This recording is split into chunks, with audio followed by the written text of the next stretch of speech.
आपण प्रत्येकजण आपापली एक विशिष्ट विचारसरणी घेऊन आयुष्य जगत असतो.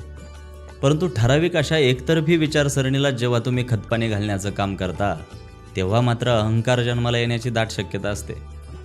आणि हा अहंकार काढून फेकायचा असेल तर आपली विचारसरणी वास्तवाशी मिळती जुळती आहे का, हेही कधी कधी तपासायला हवं. ज्ञानेश्वरीतली एक सुंदर ओवी सांगतो. हा विचारोनी अहंकार सांडीजे, मग असतीच वस्तू होईजे, तरी आपुली स्वस्ती सहजे आपण केली. अध्याय 6 ओवी क्रमांक 71. स्वतःच्या संदर्भानं सूक्ष्म विचार करून अहंकार मोडून काढावा. त्यामुळं आपलं मूळ स्वरूप आपल्यासमोर प्रगट होतं आणि एवढं केलं तरी आपणच आपलं कल्याण केल्यासारखं आहे, असं माऊली ज्ञानोबराय म्हणतात. तुम्ही बघा, कायम स्वतःचंच खरं करणारी माणसं प्रत्येक गोष्टीला एकतर्फी उत्तर देत असतात, कारण त्यांना वास्तवाचं भानच नसतं. कायम खोट्या कल्पनेत जगणं फार घातक असतं.